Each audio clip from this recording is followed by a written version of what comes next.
at belmontprosplan.com. And also at the belmontprosplan.com website, you can contact us through there. There's a subscribe button at the bottom of the website information screen, in which case you'll be enlisted and informed of any events or outgoing materials that we're providing. And you're also welcome to email us at the info@belmontprosplan.com and just say, I want to be included in this list, whatever is more convenient for anybody. On this website, the belmontprosplan.com, we will try to keep everything up to date and present on anything we're doing, providing recordings of events that are virtual and any relevant information that we may be presenting to the committees.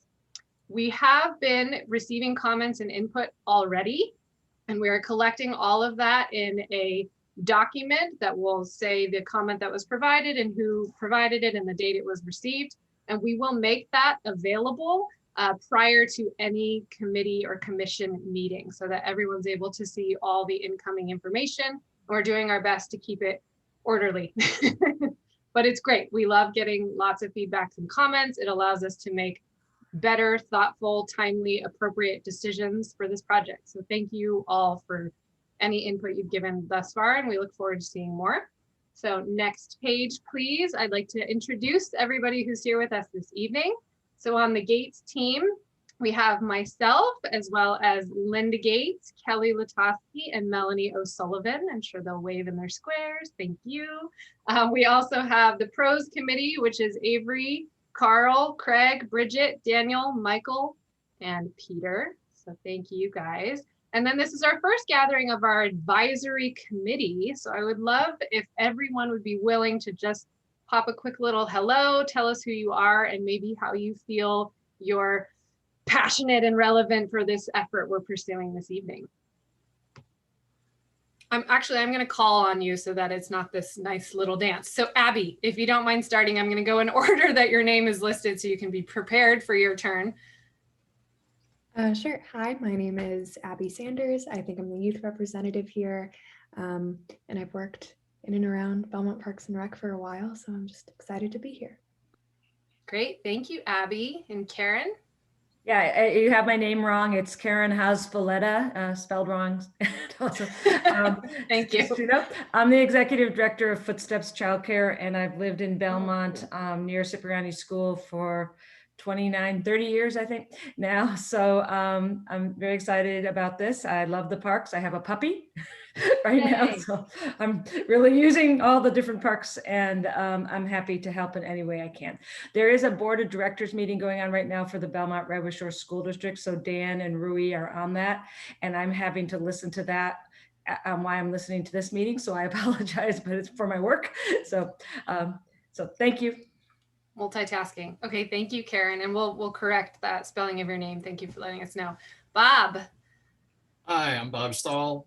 I lived in Belmont for 35 years, I guess. Raised my kids here. I hike the Water Dog trails 5 to 6 days a week probably, and enjoy them. You know, I love the outdoors, and again, happy to be on this advisory committee. Wonderful. Thank you so much. Nelson. Hi, everybody. I'm Nelson Cordaway. I've lived in Belmont Heights for 17 years, former youth coach of many different sports in the area, and also an avid user of the trail system and Water Dog Lake Park, that area there. So happy to be on the board.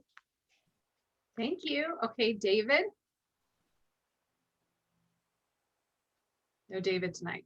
Oh, no, you're muted. You are there. I see the gesticulation. Yeah, I guess I sort of. So I'm David Bronstein. I'm a resident, obviously, former youth coach, parent of 3 children of various ages. I'm a teacher at Carlmont High School, and I live next to the Hidden Valley Open Space area, and pleased to be here as well. Great, thank you, David. Okay, Scott. Hi, my name is Scott Sizemore. I'm a 14-year resident of the Sterling Downs neighborhood. I've spent 7 years coaching for Belmont Redwood Shores Little League, so I know most of the fields in the area and in Belmont. And I'm an avid user of Water Dog, so real excited to be part of the advisory committee. Wonderful, thank you. Susan? Hi, I'm Susan Wright. I'm a resident. I was on the Park and Rec Commission for 6 years. I'm a parent of a middle schooler at Ralston. And then professionally, I work for the County of San Mateo Office of Sustainability, so I bring that lens as well. And I love Water Dog and Twin Pines Park. Awesome, thank you. Now, I don't know, is Donna on our call? Sorry, I don't see her. Maybe I'm just missing it. Okay, I don't think she's there. So we'll move to Dean. Hi, Dean. Hi, Dean Wilson, resident for 35 years, same avid user of up behind Carlmont and into the Water Dog area. Raised my kids here, coached, and was on the Fields Advisory Committee or whatever. And, youth sports and open space are passions, and glad to be on this committee. Thanks. Awesome. Okay, thank you. Lynn, welcome. Hello, I'm Lynn Bell. I live in the Belmont Heights neighborhood since 2003. Raised 2 boys here, and we've enjoyed everything from the tot lots to the parks to the recreational activities, and definitely Water Dog. I actually started riding in Water Dog about 1994, 1995. So I've so enjoyed seeing it blossom over the years, and I just want to participate and be part of our community. So thank you for having me. Wonderful, thank you. And Sergio. Hi, good evening, everybody. I'm Sergio Radovero, resident of Belmont for 22 years. My wife is a teacher. I have 3 children, 18-year-old, 15-year-old girl, and a 11-year-old girl. We're very active in Belmont. I'm also a soccer referee in the area, and wanted to participate in our city that we love so much. So thank you for asking me to be part of the committee. Great. And I believe our last 2 committee members are tied up in the competing meeting. So thank you for representing them. And with that, we'll move to the next slide. I want to take it back to a high level, just really remind everybody the purpose, what it is that we're doing here with our Belmont Pros plan. So we're trying to set a long-term framework that can help guide the decision makers in the planning, maintenance, development, and/or rehabilitation of our not only parks, but also open space system, as well as outdoor recreational programming. And this is a long-term 15-year effort. So we're looking not just right in front of our noses, but what are we trying to accomplish in the long term as well. And in order to make thoughtful and effective decisions, we need to all be coming from that same grounded sense of purpose in place, which is why on our next slide, we've put together some of our guiding principles and tenets, which we would like to drive this project. And I hate to read at you, but there was a lot of thought and creativity that went into these words, so bear with me. We want to provide equitable access to resources and activities across the entire city. We want to promote inclusion to people of all backgrounds, regardless of race, gender, sexual orientation, socioeconomic position, or physical cognitive ability. We want to offer services and activities from across a range of interests, abilities, and ages. We want to reflect our commitment to environmental resilience and sustainability, respect the beauty and importance of our natural resources, advance community health and well-being, foster a sense of community and encourage social interaction, provide well-maintained and actively managed over time spaces that can adapt and change to our conditions and needs, and that utilize the transparent community process, which is where we are right now, to inform these decisions. So with that, the next slide will show the steps of our process and where we are right now.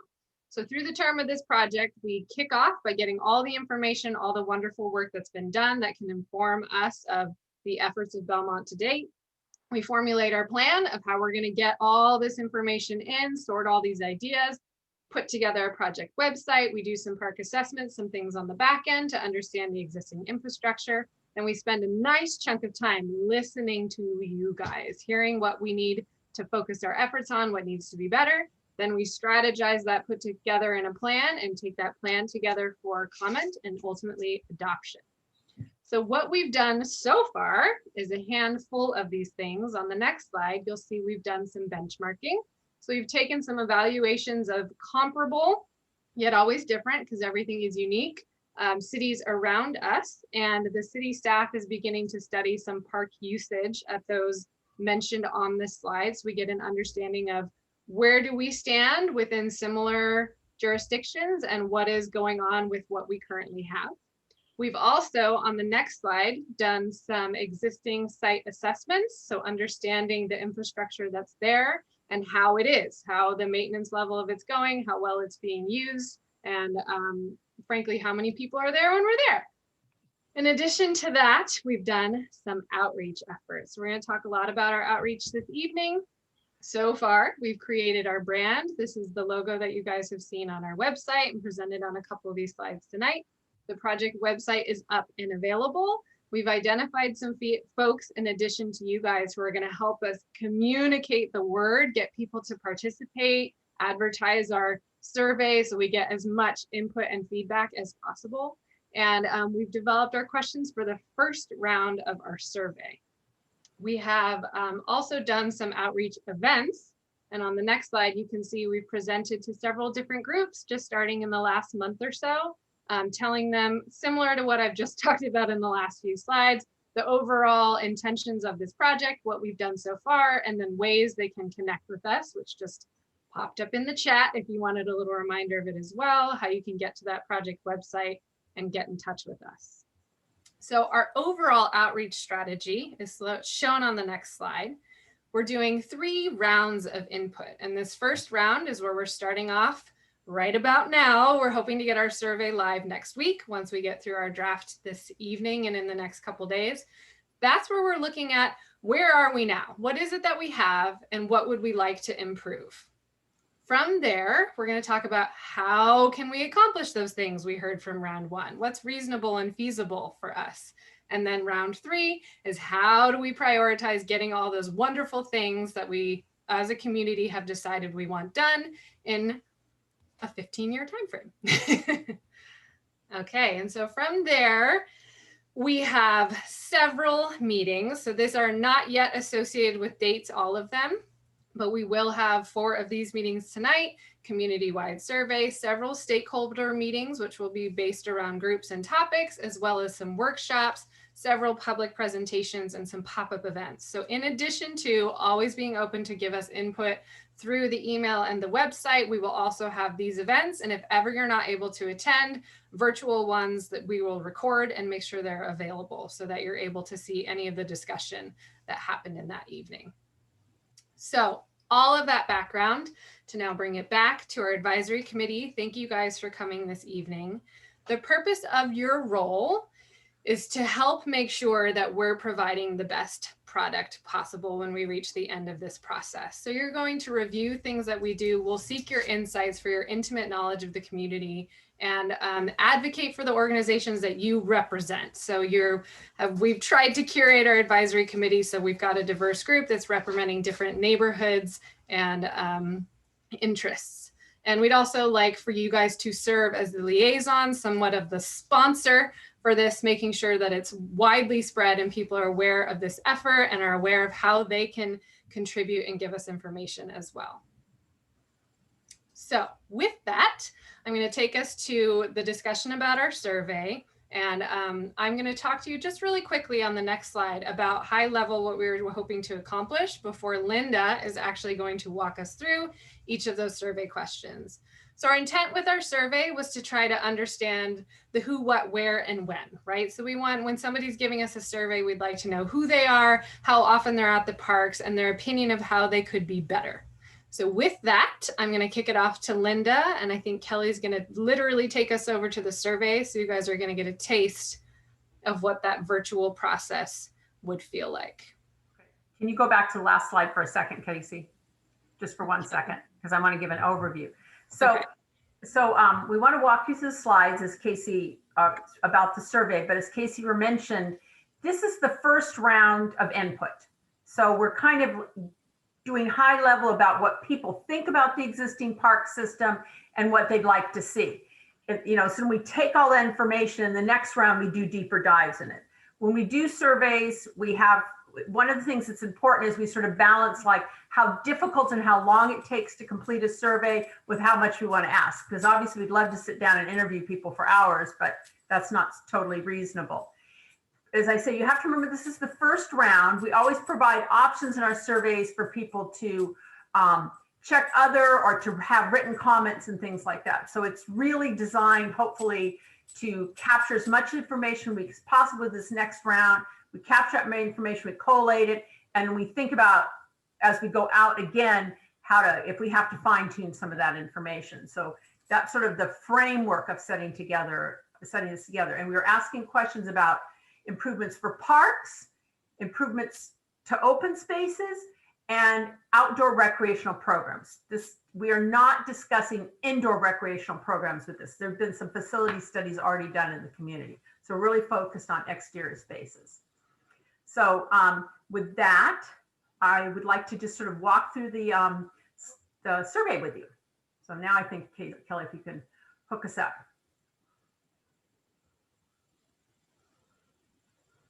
So people will be able to go to the website to take the survey, and we'll be linking with all the different social medias to drive people here so they can go online at the website and click and take the survey. There's a little bit of an introduction at the beginning that tells them, you know, it's a 15-year horizon, the overarching goals and such like that. But, you know, even if they don't read it, hopefully they can just click, take the survey and jump in there, you know. So next, and they're off.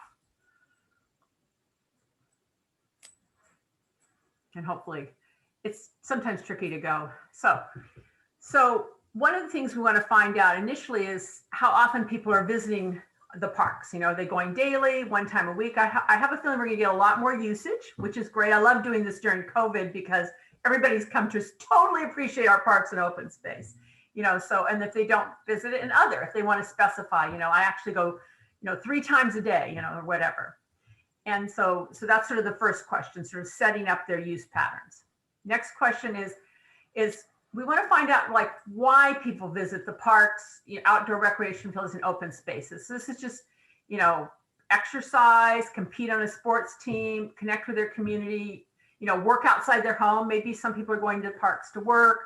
They are outing with their pet. I have a feeling a lot of people are taking their dogs to parks since we all adopted during this time period, or taking their children out since they're all doing virtual school and need to get out. But sort of try to understand how people are currently using the parks in terms of what they use it for. And they're able to check all of them. I mean, it's not like they have to pick between all the ones that they're using it for. So we get that understanding. Because the first base is understand how they think about the existing park system, then we ask for improvements. Next slide, next question. So then we want to ask them how they got there. This is pretty important, how people access things. Do they bike? Do they walk? Do they drive? You know, and once again, there's always other opportunities for people to share other ways or concerns. And then we'd like them to actually tell us what they think of the park. So the ones they visit, we'd like them to rate. They don't have to comment on a park that they don't visit, or they can say no opinion, but to get a feeling of how people feel about the current park system today. So that's once again, we're setting the baseline of current use patterns, current thinking about the park. So this is all the parks in your park system. And then we want to know if there are any barriers for them visiting parks today. So now we're beginning to probe things, improvements we need to be, like it's too far, or you can't bike, or there's not any parking, or there's no amenities that interest you, or you don't have time, but begin to probe why they may not be using to their fullest extent. So we kind of understand the framework of improvements we need to make. And we're talking about parks, and then we're talking about programs and classes as well. So there's the two kinds of things. Next slide. And so then there has been a series of potential amenities that have been identified when you guys went through your general plan process, comments that come to the staff and such. And so we want to know, now we're talking about parks, and we're going to talk about parks, programs, and open space. So, you know, which ones do you strongly agree we should have access to Wi-Fi, or I strongly disagree we should have access to Wi-Fi? So just sort of going through the kinds of things that you think would be good in the overall park system. So keep going. Somebody's asking me if we identify a Belmont resident, actually we get to the end and we do that. The same thing, we're talking about outdoor recreation facilities. Do they want to see more events? Do they want to such, so there's questions about those kinds of uses. And the next slide. I keep saying slide, you know I don't mean that. Next question. And then finally, the open space. Things that people would like to see added into the open space or changed in the open space and such like that. So there's questions related to that. And as you see with each of the slides, there's always an opportunity to comment on something else.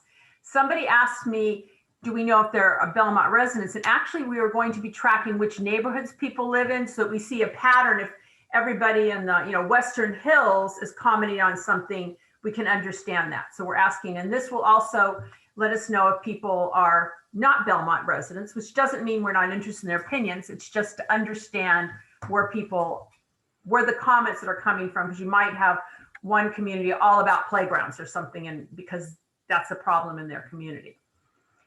Next question. So then we get into a little bit about them. What's their age? Do they have children in their household? And then their ethnicity.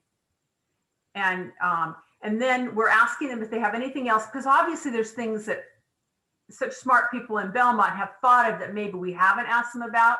So opportunities to comment on parks, open space, outdoor recreation program. I see some comments coming through the chat box. This will be places where you can add all those kinds of things. And then finally, if they want, we can add them to an email list. So anytime something gets updated on the website or something, we will notify them. So they don't have to be always checking back. So this is, once again, this is our first sort of out to the whole community. It's that really wide net of information we collect that allows us to figure out where we want to, get things, where we want to focus our efforts. So I'm going to let the committee ask us any questions or comments about this at this point, and then I see the community is having some questions too. So you guys just have the ability to unmute and ask questions.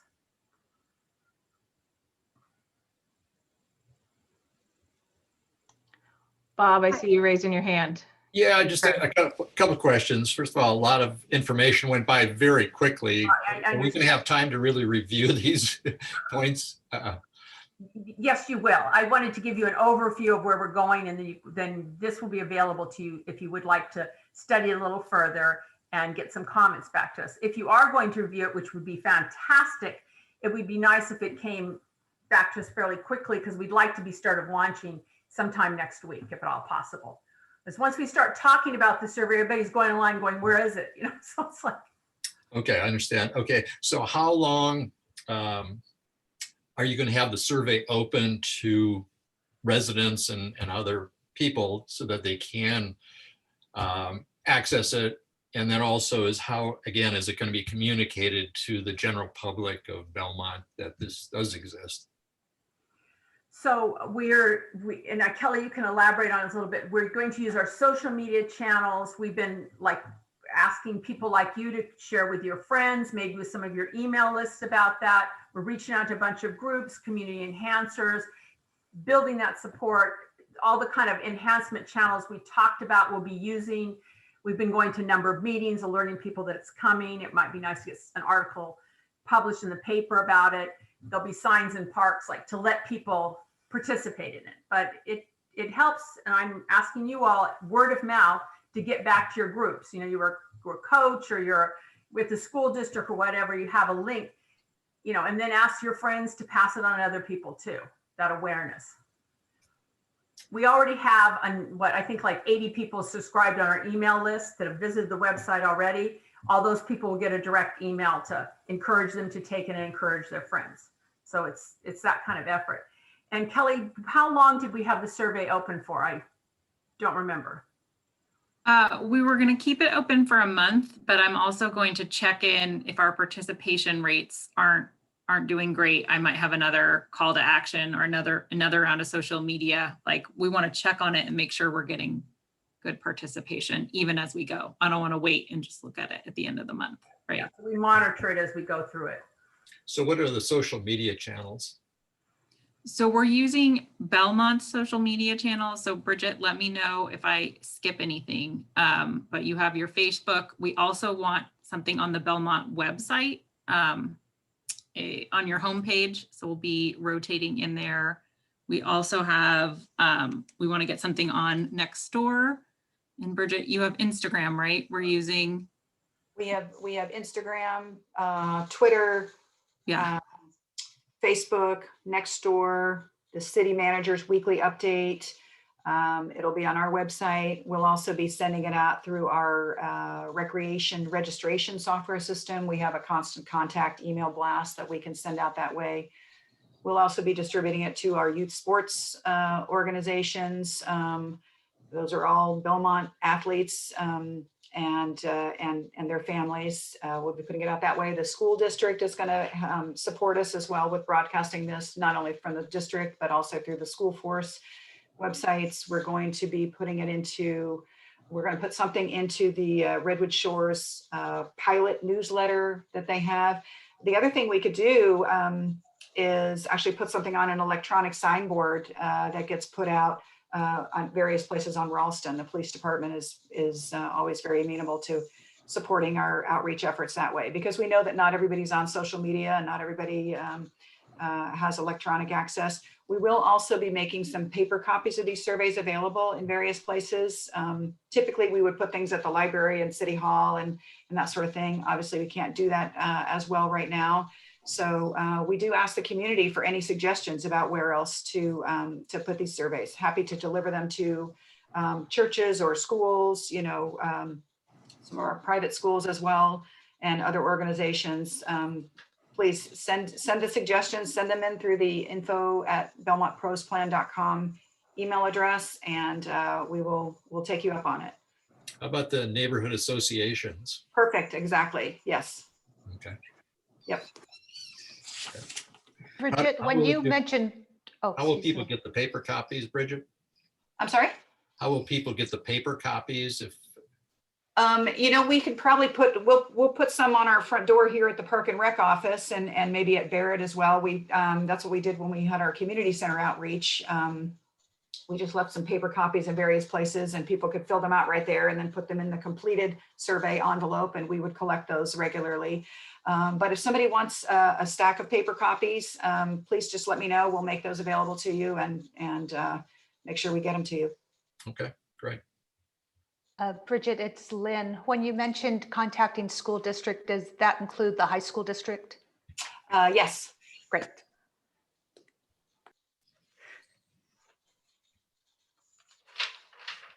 Okay, I see Scott has his hand raised. Thanks. Is there a goal for how many surveys you'd like to see turned in, or what's a good amount for a community of Belmont size? Ideally, I think that we kind of check to make sure, like if all of a sudden it's like everybody's of a certain age or something like that's why I say we monitor, and then sometimes we'll adapt to reach out because we want to make sure we're getting a cross section. I think if we got like 750 surveys, I'd be very happy with it, because you begin, if your demographics are pretty evenly spread, you find that it begins to repeat itself a little bit. But obviously, if we double that number, I mean, the more we get, the better it feels. But you do find after about 750, it becomes repetitive, I guess is what I'm saying. So I believe for our community center outreach, we got close to 2,000 survey responses. So that would be fantastic. That would be fantastic. I have a couple of questions. Mm-hmm. Yes. Are you wanting feedback on the survey tonight, or it's more in the next couple of days you would want that from us? If it was me, I'd want to be able to take a chance to look at it and respond back. Yes. So, but we wanted, as I said, to introduce the overarching concept of it, the structure of it. I think if it's reasonable to have people get us comments back, like, you know, if you review it through the weekend and get it back on Monday, that would be really desirable to us, right? Perfect. So it doesn't know, but if that seems reasonable. Yeah, totally. My second question is our advisory committee reflective of the demographics of the community? So when and Bridget can elaborate on that a little bit more, but when we met with Bridget, we talked about creating an advisory committee where we had a cross section of the neighborhoods. So lots of times, you know, neighborhoods, interest groups, you know, families, some of the children, some not. So we tried to create a committee that represented the different kinds of interest in the Belmont community. So that was, we had a cross-section matrix, but just kind of working out to try and get that diversity of viewpoints. Right. So maybe not demographically, but interest and location. Exactly. Right. Okay. Exactly. I'll just add to that. We did try to get an age distribution representation. I was just going to say it's a little bit harder to make sure and get the demographic connection. I mean, it sounds like what you're doing really well with all the ways you're going to get it out. So that sounds really good. But in terms of people's connection to maybe different ethnic groups or whatever, it will be harder to do that personally if people don't have a connection with it themselves. Right. And that's what we'd be monitoring if we see like, oh, because we have sort of the demographic makeup of Belmont. We can track that, and if all of a sudden, you know, if we see, oh, we're not getting this, it may mean that we have to reach deeper into a segment of the community to sort of say, why aren't we getting input from this portion of the community or this age group or whatever. So yeah. Great. Someone had asked in the chat room how we're going to prevent survey stuffing. You know, we haven't found that to be a huge problem, you know, with these, because it's not something, it's like takes a while for somebody to complete the survey. So it's not like, you know, you check one kind of thing and such like that. It hasn't arisen. If you really feel it's a problem, we can have, you know, people register something, but it tends to not actually be that much of a problem with this long a survey. It takes a while to complete it. And we do have it set up so the same IP address cannot take the survey twice. Right. So you'd have to be going to different computers, which we all have in our household, but there's only so much stuffing you can do. Okay, and I know David has his hand raised. Thank you. Appreciate that. So I've got a couple of questions, if that's okay. One, and maybe I missed this, how many rounds of different surveys is anticipated throughout the process? You said this was the first one. So we're doing 3 rounds of outreach. Typically you do this really big survey in the beginning. Depending on the results of it, we often go the next round going to focus groups and to dial down on issues. So you sometimes change your way of connecting with people based on what you're trying to find out.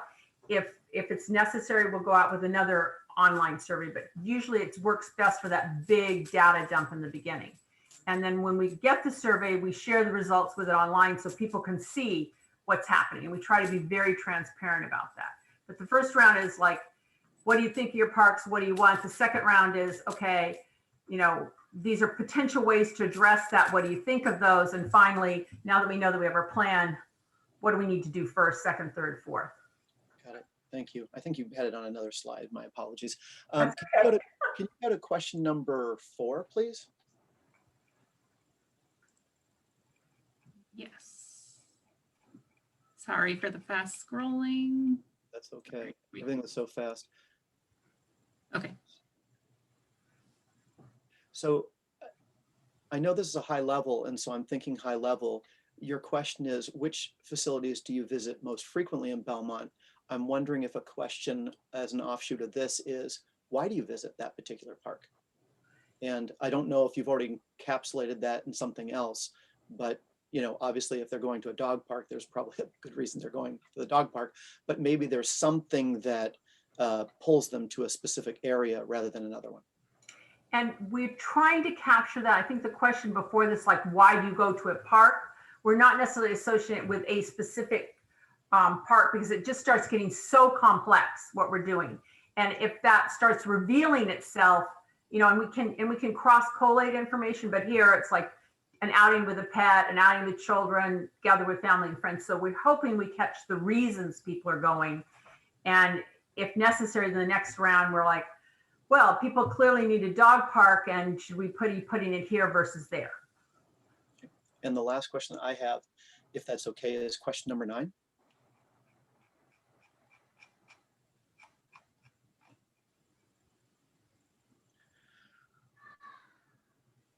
Okay, so can you drop it down just a tad? And is that all of it for this? There you go. That's last. So just two other concepts. We talk a lot about adding. I don't know if there's anything that we need to remove. Not in terms of these. I'm just saying, is there anything at a park that would improve the park environment by removing something? I don't know if that's something that is ever incorporated. And the other thing that I would suggest is, I'm not seeing it. Oh, I do see trail improvements, but just maintenance. I know that talking to my neighborhood, maintenance is a big issue. And to get to certain parts of open space and trails, it's not just improvements, but it's the maintenance of the walking paths and so forth. So it was so fast, I can't tell if that was incorporated in any part of this question, but that's a suggestion. So what we're trying to do a little bit by strongly agree, disagree, there may be something where somebody does not feel we should expand the parking at trailhead, so they would strongly disagree with that. So they could be saying, don't do those amenities. I'm trying to think, so you're feeling like, and we can think about it, you're feeling like you'd want something where you want them to take away something that already exists there? I don't know, that would enhance the park experience or something like that. I mean, we tend to think as a society that if we add something, we improve it. But is it also possible that if we remove something, we improve? I have no preconceived idea about that. It just came to me as I was looking at this very long list of things that we could potentially add. I thought maybe there's something that maybe someone wants removed. I don't know. Well, and there is, as I said, there's an option for comment at the bottom. So if something, because we can't always think of everything, and people, I mean, that's why we're doing this survey. Often people who use Water Dog Park every day have an insight that I don't even know about. You know what I'm saying? So opportunities to add that, and hopefully by putting the strongly agree and disagree, if there's something where they really want to make sure that we don't add a bike repair station, they say that kind of thing. So fair enough. Thank you. We're hoping that, as I said, by doing all this, when we look at it in a holistic way, we start to see certain trends and patterns.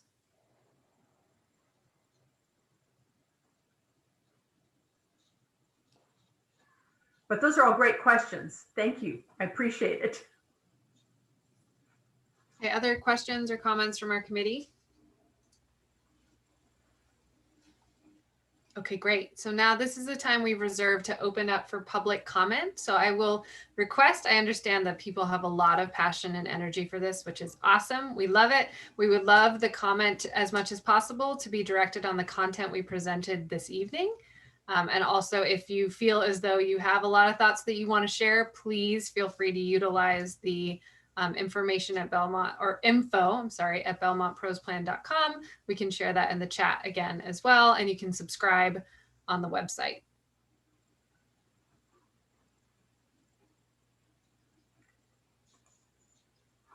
Okay, Kelly, do you want to monitor the Q&A and chat? We can. We have a few hand raises. We also have some write-in questions we could probably just answer live as well. These are related to the survey. Then I'm going to get to you. I see Ryan and Ed. So we're going to, I'll call on you first, then we'll come back to the written ones. Okay. Ryan, if you're ready, you're going to have permission to talk, to unmute yourself. And we're going to try to keep our comment, sorry to interrupt. We're going to try to keep our comment to 3 minutes if possible. Thank you. All right. Well, thank you everyone for taking the time to talk about the future of Belmont's outdoor activity and open space. My name is Ryan Modsick. I grew up in Belmont. My father was a general contractor there. I went to Fox, went to Ralston, grew up skateboarding there. Later on in life, I opened up a store in downtown San Mateo by the name of Atlas. And we're, I guess you could say, one of the main skate stores in the Bay Area.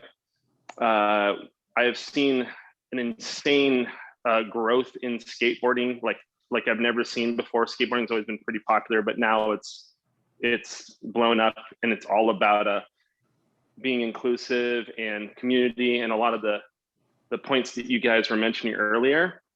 I think that this is a really, really fantastic opportunity for Belmont to put their money where their mouth is, and to create a space for the youth and of all ages to have a safe skate space to go to.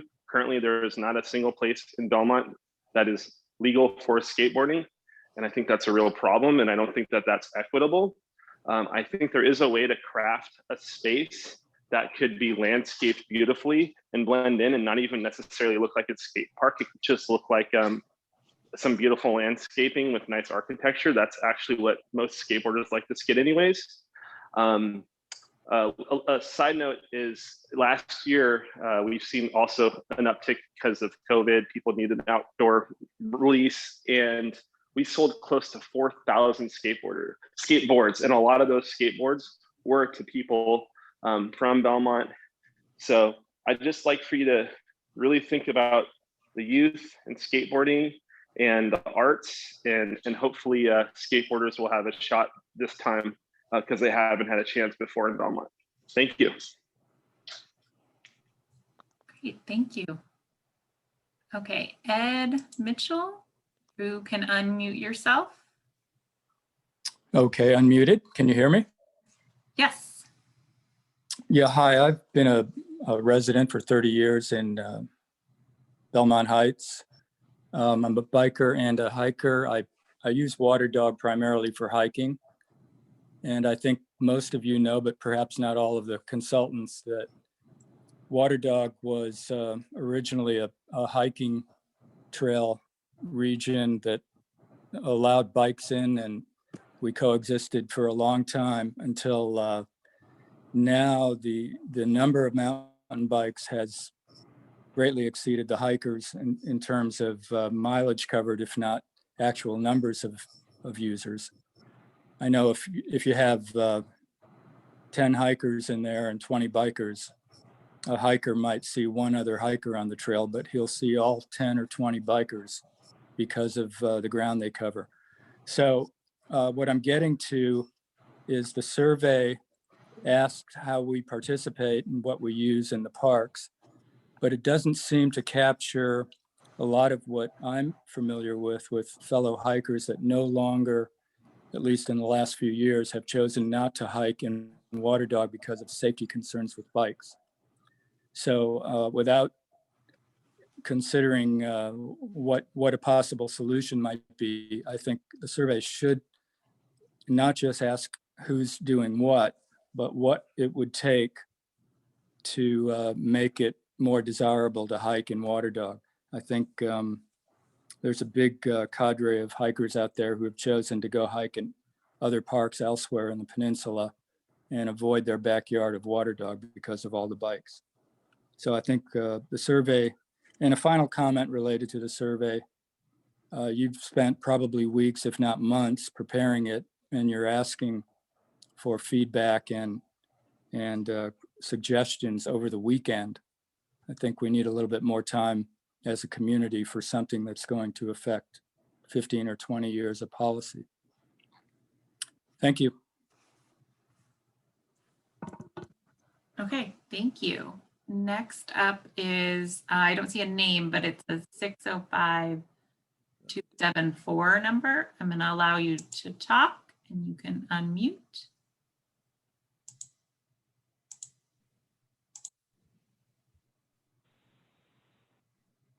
Are you there? Good evening, ladies and gentlemen. Can you hear me? Yes. Okay, hi, my name is Tony. I have an extensive work with the community, not only in the San Mateo County, but outside of that too. I've built houses for Habitat for Humanity. I've built skate parks, and I was looking some facts, and I saw that the Youth Advisory Committee had stated a growing of the population in Belmont of preteens and teens. looking for a better recreational opportunities and something that actually leave them with a positive impact, which I do, working with that, know that skateboarding is definitely one of those positive impacts it can cause for the with the youth. And I think you all aware of the upcoming the Olympics. Now skateboard is involved with that too. And I believe that's an amazing opportunity to have this happening for us. And skate parks is being built everywhere in the country, not only in this country, but everywhere because of that. And I think Belmont should definitely be part of this and build some athletes. And why not having an outlet for, like I say, for a positive impact, an outlet for creativity, and a place safe to skate. And that's all. Thank you for your time. Put that in consideration. Appreciate it. Thank you. Okay. You're welcome. Are you good? Good. All right. Dennis, you are up next. You can unmute. Thank you. It's Denise, but that was Oh. close. Don't worry. Don't worry. No, it doesn't matter. It happens to me all the time. Anyway, I wrote a question in the, most of my questions got answered except for this one. So I've heard this repeatedly now that the committee members represent specific interest groups. So how do we know which committee members represent what committee, what interest groups? For instance, who represents like environmental concerns, that sort of thing? That's it. Thank you. Thank you. So we're not specifically saying that committee members represent a single group. We tried to have a cross section. So some that were involved in sports, some that are more interested in open space and natural systems. So once again, we wanted to make sure a range of interests were represented. So it's not like somebody sitting there just representing soccer or something like that. So we have a diversity of people and interest on the committee, but they're not just representing like mountain bike people or bird watchers or something like that. It's not that prescriptive.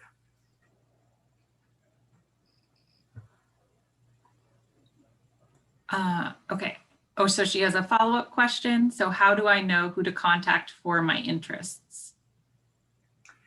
So you can, you're absolutely welcome to just reach out directly with an email to the website and share your interest with that. So you don't have to go through someone. If you happen to have an interest with a specific interest area, if you want to share that, there might be somebody on the committee that would like to reach out and discuss that with you further. But you're allowed to just directly contact, and we respond to all the emails and such. You're allowed to directly reach out. So I'd like to hear from you. Okay, Jennifer, and then we're going to do Pat. So Jennifer, I'm going to allow you to speak. Thank you. There you go. I think the survey doesn't reflect for me the major safety concerns that exist in Water Dog. I've been a resident of Belmont for 40 years, and I think we can all agree we have a beautiful open space gem in Water Dog with scenic, lovely trails, incredible rare and endangered wildlife, beautiful creeks and marsh ecosystems that allow plants and animals to interact and survive. We all also agree that we love connecting with nature, love the exercise and revitalization that this natural environment gives us and improves our quality of life. We also all agree that both hikers and bikers should be able to safely enjoy trails in Water Dog, which is exactly what the current master plan allows. Let's be clear, nobody is trying to ban mountain biking from Water Dog, yet hundreds of mountain bikers from all over the Bay Area and beyond have emailed the city this past week to argue just that, as well as to argue that all trails in Water Dog should allow mountain biking. The 1992 master plan currently in effect clearly designated 6 multi-use trails for bikers to share with hikers because these trails are wide enough to accommodate both. They also designated 7 single-use trails for hikers only because these trails are too narrow for bikers to safely share with hikers. The distinction in the 92 master plan clearly allows bikers to enjoy their exercise on more suitable multi-use trails while allowing single-use family-friendly trails for children, teens, parents, and seniors to, and I quote, enjoy a more secluded natural hiking experience than multi-use trails. This distinction has allowed for peaceful, tranquil pedestrian walks without fear of colliding with bikers, a reason for the existence of our open space. But somehow over the years, these trail designations disappeared and were ignored to such a point that many of my neighbors and friends are now afraid to hike Water Dog because it's too dangerous and they fear for their safety. Even courteous bikers with bells shouting to your right, to your left, it's not a realistic solution, as children and seniors are forced to quickly climb the hills to get out of the way of bikers who don't stop and allow pedestrians the right of way. If all the mountain bikers from the bike clubs around the country are allowed to sway your opinions and those of Park and Rec, then Water Dog might as well become a sport mountain biking amusement park with no hikers daring to walk its trails. As you embark on this most important open space master plan for the next 20 years, I hope you will honor the past that not only focused on preservation and conservation of our beautiful open space, but also prioritize safety for all participants. And I think that needs to be in the survey. Thank you. Thank you, Jennifer. Okay. Next up, we have Pat. You can unmute yourself. Yeah, I'm here. Hello. Yeah, I have the same concern or inquiry as Denise had about the role of the advisory committee. I know you put up a slide that advisory committee and the role of the members, and you said review and three bullet points: review and provide input on the master plan update process. 2, advocate for the organization or interest group that you represent, gather insights and serve as a liaison to the master plan team. Now, I had the same concern about which organization and interest group each member is representing, but now it sounds like that's not true. They're not representing an organization or interest group as what the consultant said. But if they are, if that is their role, if that is true and that is their role, they're supposed to advocate for the organization or interest group they represent, then it would be helpful for me, and I think many people, to know what organization and what interest group each member of the committee represents, because I've been a vocal proponent of the protecting Water Dog, the integrity of the natural environment of Water Dog. And I'm also one of only 2, I'm an organizer of one of only 2 all volunteer organizations that do work in Water Dog, and the only organizer who lives in Belmont, and I was conspicuously not asked to be on this committee. So I want to know if this is in fact true, that they are supposed to advocate for the organization or interest group they represent. I want to know which one each committee member represents. And the other thing I had is, I think Mr. Braunstein was talking about maybe people want to take things out of parks, and that's true. There was a box for whether multi-use trails should be expanded, but there was no box for whether or not a person wants fewer multi-use trails. And also on the trail improvements, you included widened trails and repair in the same thing, but somebody may want the trails repaired, but they may not want them widened. So if I check that box, am I agreeing to widen and repair and everything? It's all inclusive. So there's no clear designation there.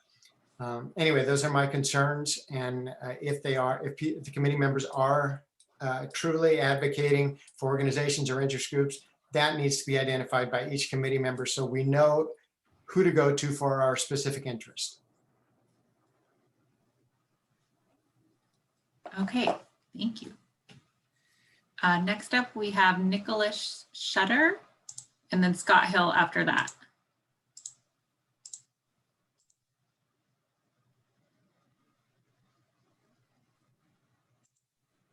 Nicholas, are you able to unmute? Yep, just did it. Hi. Yeah, I just wanted to follow up with on what Ryan Motzik had said and the other gentleman about the skate park. And I want to add a little bit more to it. Just like the community center, I think could use a lot of renovation. And I just think it's really important to focus on the youth. And I think a skate park could do wonders for that. So I just wanted to kind of throw my 2 cents in there and let you guys know that I think it'd be a good thing. Also, I have lived in Belmont my whole life, so I really care about this place and I hope to see it happen. And that's all. Thanks, guys. Okay, thank you. Scott Hill, you are next. You can go ahead and unmute yourself. All right, can you hear me? Yes. Hi, I'm Scott Hill. I'm a longtime user of WaterDog and contributor to the trails there. I feel strongly that we should base our decisions here on data. I like the fact that we're going to do surveys, but surveys kind of represent feelings of people and not necessarily data. We've been hearing quite a bit recently that bikes are damaging to the trails, and if anything, data exists that the opposite of that is true. And certainly, no data exists that there is dangerous conflict between bikers and hikers at WaterDog. There aren't police reports or injury reports or check-ins at hospitals because of collisions or any of that. Again, I feel like policy should be based on data and not random feelings. So I think that we should do the research to find that, these aren't just feelings, but they are actually true that the things have happened. I've been biking at WaterDog for over 25 years, and I have never seen an injury on the trail because of a conflict between a biker and a hiker. I'm sure it's happened rarely, but I've never seen it. And moreover, I don't, I've been part of this community for a long time, and I think I would have heard about it, and it just hasn't happened in that time. I also want to talk about the earlier comment that the trails used to be hiking only. Mountain bikers built the trails in WaterDog in coordination with the Parks and Rec department at the time.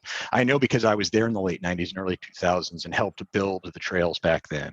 The condition of WaterDog is much, much better today than it was back when mountain bikers originally volunteered to put in thousands of hours and actually build them. The trails were really just the main roads back then, and the single track trails that people now are proposing bikes be banned from were built by mountain bikers because those are the kinds of trails that the mountain bikers prefer. We're happy to share those trails with hikers. We're happy to put in the work in order to build them and the hundreds of hours that we use to maintain them. And let's be clear, mountain bikers are the ones who are maintaining WaterDog. I go out to trail days, and I know several other people in the community do too. It's very rare to find hikers, and certainly the naysayers at those meetings. It's all mountain bikers. So I just want to make sure that, whenever you talk about measuring the impact and the user groups, you should measure their contribution to the community as well as their impact. Don't be swayed by the local people who want to make WaterDog their own personal park, and let's make it a park for people, and let's have it meet their needs. Thank you. Okay. Thank you, Scott. Next up, we have Jamie Morgan, then Terry. Are you able to unmute, Jamie? There we go. There's the mute button suddenly popped up. Yeah, so I've been using WaterDog for about 15 years since it was under my nose. I'm actually a resident in Menlo Park. I used to work adjacent to Belmont. One of the things I think the real issue on the table tonight is about what questions do we want to ask on the survey, and I think that it seems like we have three groups here. We have hikers, mountain bikers, and people who want a skateboard park, and some of the things are mountain bikers would also be thrilled to have trails without hikers, and I know hikers would love to have trails without mountain bikers, which says maybe we need to ask people if they think we need dedicated trails for each. Now, part of the challenge is that might need more trails. And then the other question that would be good to ask is to find people, do they feel there is conflict? Because I try to actually talk to all the hikers that I encounter and say, how do you feel about mountain bikers? And you know, other than on these panels like this, I don't really see a lot of conflict of usage in the park. So maybe that is one of the things we need to ascertain out of the surveys, how many people think there is conflict. So two topics of questions. One is, should we have separated trails to avoid this conflict? And do people feel there's conflict in the first place? Okay. Thank you. Do you have more? That was all I had to say. Okay. Thank you, Jamie. I don't want to espouse what my opinions are. I'm sure I have time later in the process for that. Okay. Terry Cook, you are next. Can you unmute? Yes, thanks. Lifelong. Oh, did we just lose her?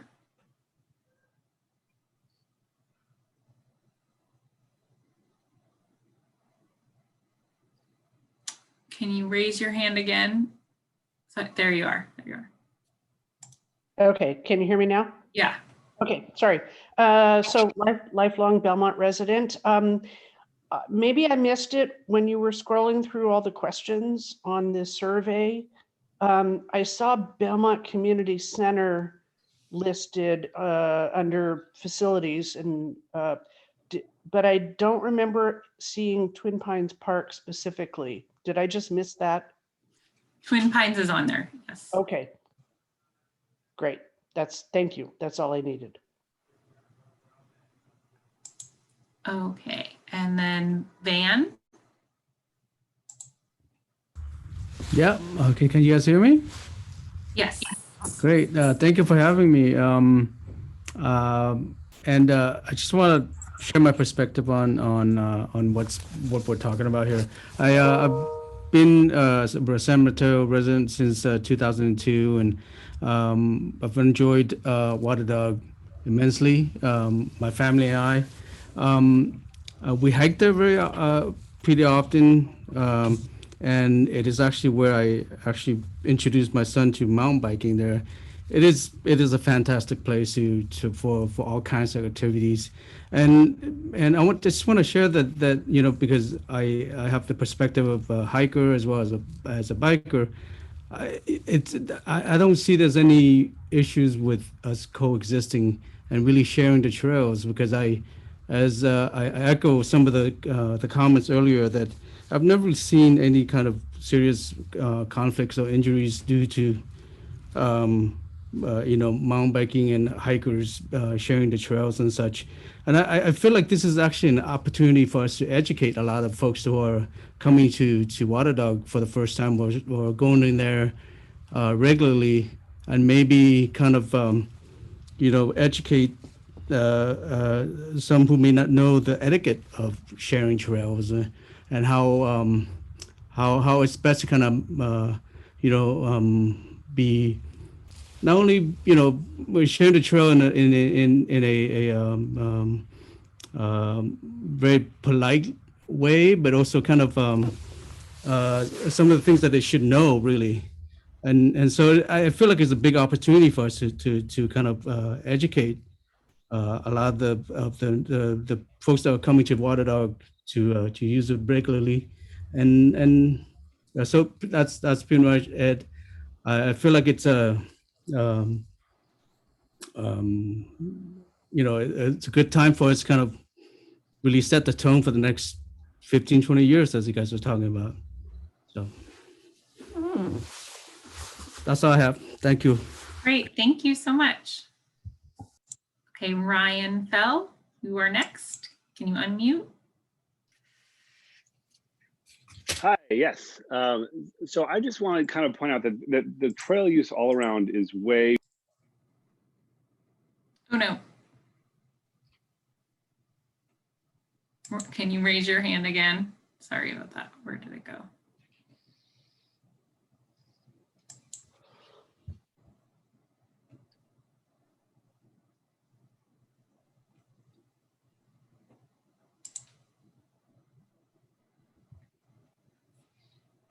Did it work? Hello, I'm here. There you go. Okay. All right, we got it. Yes, hi.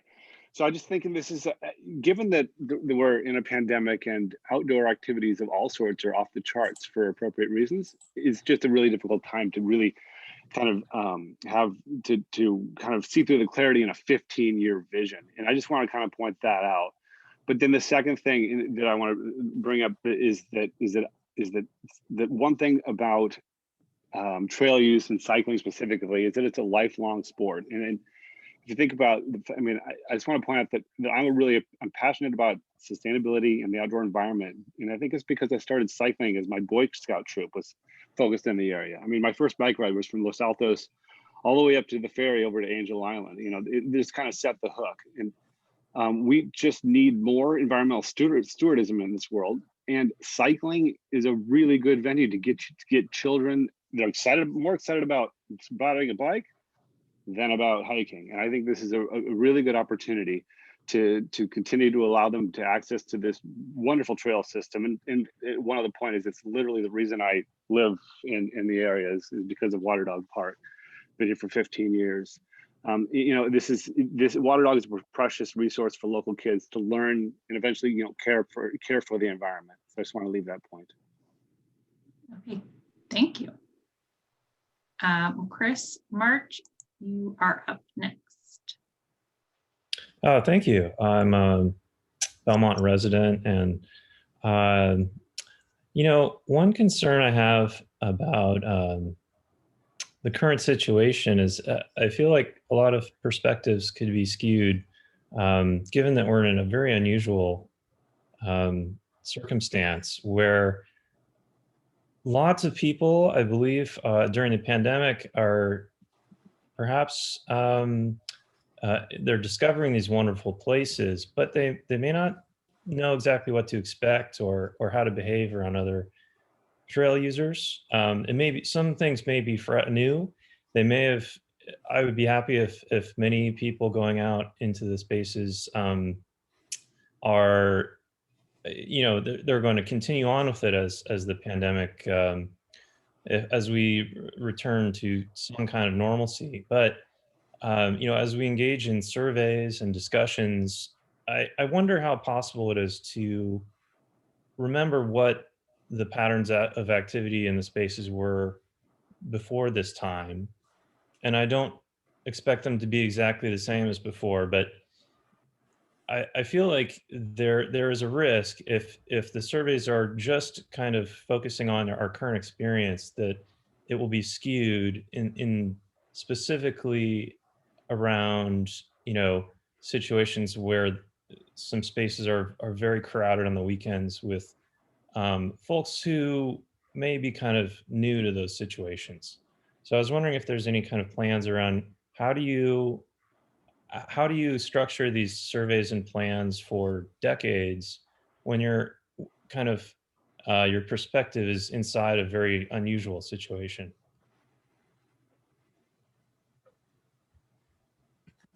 That's very interesting. Thank you. Okay, we have one more question. Nikki Fox.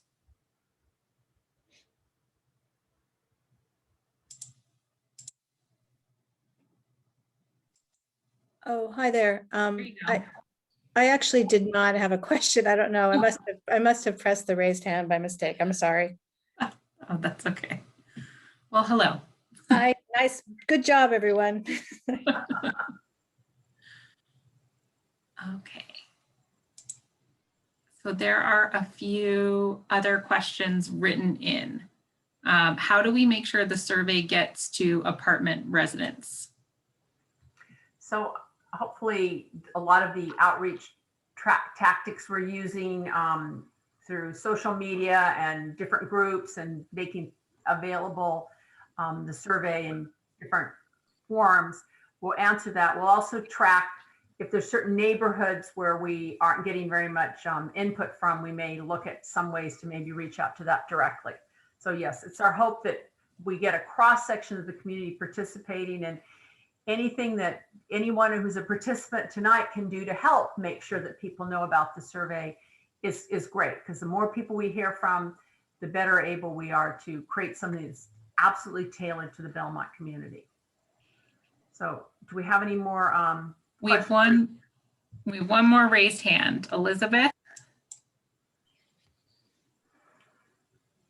Okay, can you hear me?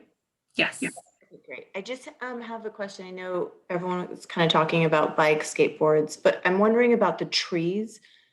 Is there, for the parks, is there going to be an effort to just, because there were some that were cut at Twin Pines, and I'm just wondering, is there going to be any initiatives to start like planting trees or additional trees? Because I just feel like I'm seeing a lot more cut than planted.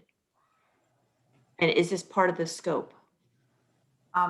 It's certainly something that if you think that you want to add that in the comments to the survey, you can do that, like tree reforestation. I think Belmont has a plan for sort of addressing tree succession, and but obviously the beautification of parks is critical to them. But as I said, adding those comments and emailing, the nice thing is everything gets sort of documented. It's easier for us to kind of check the list down and make sure we're addressing everybody's concerns. So add to the survey or send an email in about that. Okay, sounds good. Thank you. Thank you. So if we're done with our raised hands, I thought we might bring it back to the committee and share the next steps and, let them have any closing comments if they want to have any. So I think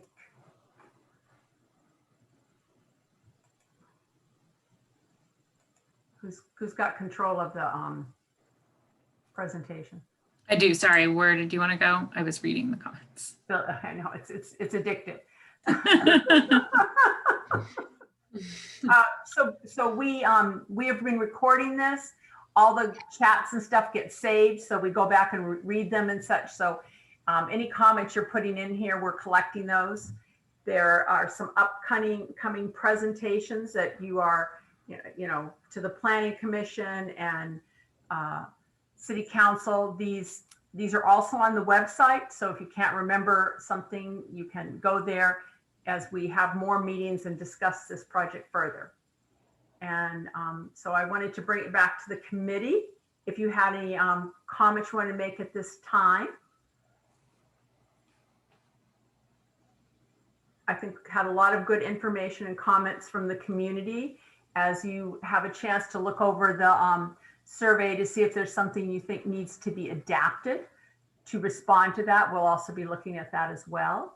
As I said, with the goal that we hope that we can get the survey out soon so we can start hearing from the community and collecting information and monitoring that process. Question about the survey and the comments we heard tonight. Will you be looking at those comments and possibly incorporating some of those into the survey? Yeah, we'll be looking at that. Yes, definitely. That's our job.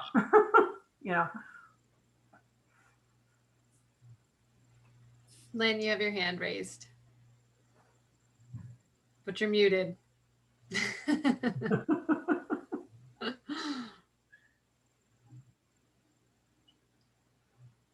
There it is. Thank you. After all this, would you remind me where I can get my hands on the survey to look at it the next few days? We will email you a link. Thank you. And Craig? Thanks. I just want to say thanks to everyone for all their great comments and the feedback. This is really encouraging this discourse and conversation and really trying to understand how to better do the survey, but make sure people understand the survey is just one piece of the overall process and the overall puzzle, and can't shoulder everything for everyone for the entire need of this plan.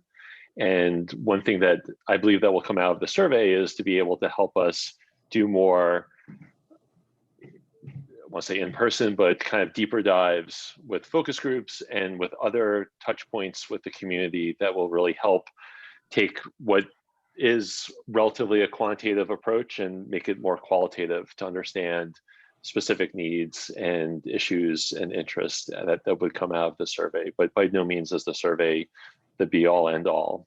And I also want to say that, well, certainly in, justly a lot of the time was spoken about open space, just to make sure people understand that this plan and the goal of the plan is also inclusive of parks and outdoor recreation space and programming as well. And so as we go through this process, I hope that we're able to dedicate time and have conversations about the other elements of it, because that is the charter of the master plan, is to be able to support all of that. And the last bit I just wanted to say, which I really appreciated the comment from gentlemen about how can today, in where we are, impact or influence a 15-year plan. I think that's part of why we're all talking, to understand that the data and the passion at the moment is certainly driving a lot of the discussion, but we collectively need to kind of put our insight and thoughts, as well as to take other data and other trends, and to be able to apply that for the future. And so I think there's both science and art to this. And I think this will be a really exciting process that I hope that everyone continues to be a part of.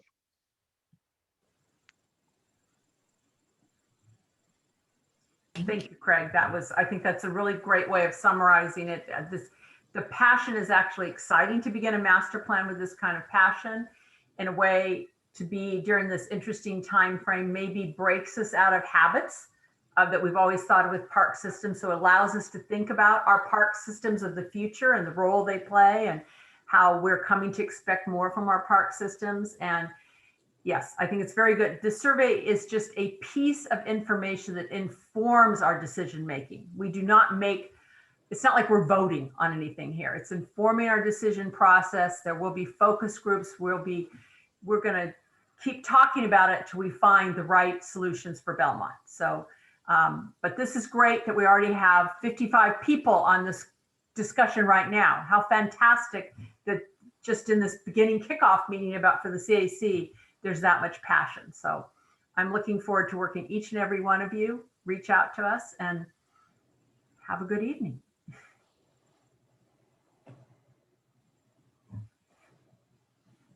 So Bridget, do you want to say anything in closing, or?